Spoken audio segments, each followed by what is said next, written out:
So hello everyone, welcome to this lecture. So today we are going to discuss about the entry of the Europeans and the apart from Portuguese, how the other European nations came into India and how they spread there and how they consolidated their power in India, right? So yes. So now first of all talking about post-Portuguese, the Dutch came into India and they were driven by the commercial interest as the Portuguese or the other European nations. So the Dutch initiated voyages towards the east of Europe. So with Cornelis the Houtman being the first Dutchman to reach Sumatra and Bantman in 1596.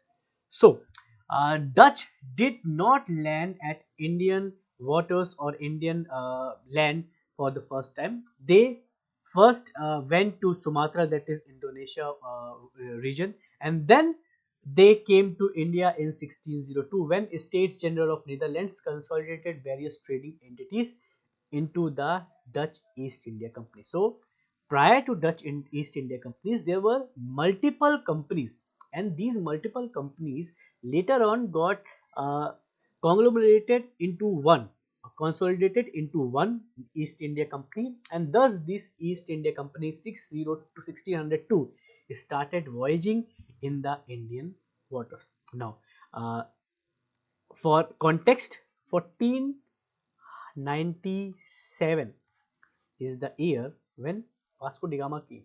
So roughly around 100 years later, the Dutch came into India. Empowered with the authority to engage in warfare and negotiate treaties, they acquired territory. They established fortifications of those in those territories. The company operated as a multifaceted entity. So same as Portuguese, they came for trading. They first of all engaged in various warfares with multiple local entities or with the others, and then they established their control over the territory, and then they fortified those territory for their interest, right? So the Dutch thus begin their journey towards India. So following their arrival in India, Dutch established their first factory at Masulipatnam, which is present day, modern day located in Andhra Pradesh in 1605. So the first factory they established is at Masulipatnam. Then the second factory they established at Nizampatnam. Then they started expanding their presence, started expanding their territories. They set various trading centers, and again, for a revision, a factory means here a sort of a warehouse or a store, right? It is not a place where any goods were manufactured, so it was a warehouse, a godown sort of things.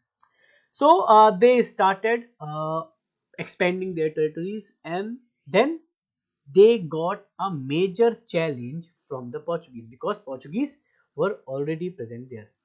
Obviously, none of the trading company will want their monopoly to be challenged. And when the Portuguese saw that the Netherlands company is arriving in India to export or to trade, they raised question.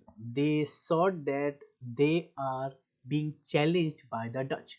So the Dutch seized Nagapattinam near Madras from the Portuguese and subsequently establishing it as their primary stronghold in South India. So somewhere over Portuguese, the Dutch came more powerful, and thus they seized one of the territory of the Portuguese, that is Nagapattinam near the Madras. The Dutch established factories along the Coromandel coast. So for your reference, if I draw India in a roughly manner like this the west of India is named as Malabar coast. This is Malabar coast, and here at the east we have Coromandel, right? This is Coromandel coast, which is stretched from Odisha, modern day Odisha, to the Tamil Nadu. and here we have some parts of Gujarat to the Kerala borders. So just to give the reference, so they were at the Coromandel coast.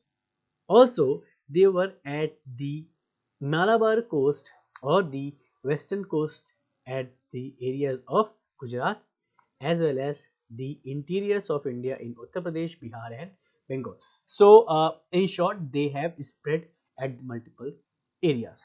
So now, for your reference, if I can tell you that in 1609 they inaugurated a factory at Pulikat near the north of Madras. So, if you can see in this map very well that Pulikat is here. That is the modern day in the north of Madras. And if you see these lines, they showcases various ship routes, right? So these were the ship routes from, and this was the ship route from where the traders came from the Cape of Good Hope, that is the south of Africa, and they reached Cochin. So the other Dutch factories were located at in year-wise format. If we can see, that is the Surat in 1660. Here we will find Surat at the west coast near the modern day Gujarat. Then we have Bimlipatnam, then we have Karaikal, then we have Chinsora. Uh, this Chinsora, please remember this place very well, because this will prove a very important place in the Dutch history. Right? So Chinsora, they established factory at Chinsora. Chinsora is in Bengal. Here we will be find the Chinsora. So Chinsora, they established factory in 1653. So by 1663, if you can see, the Dutch have established their factories all over the waters of India, right? So all the South Asia, in each and everywhere you can see their presence. In fact, they were present in the modern day Murshidabad, Balasore, Patna, the interiors of India, that Nagapatnam and Cochin. One very important thing, if you compare the Dutch with Portuguese, that you will see that Dutch have established some of their factories at the interior of the India, not just at the mainland, sorry, not just at the coastal regions. They also established their factories at the mainland too. So they engaged in a very redistributive trade.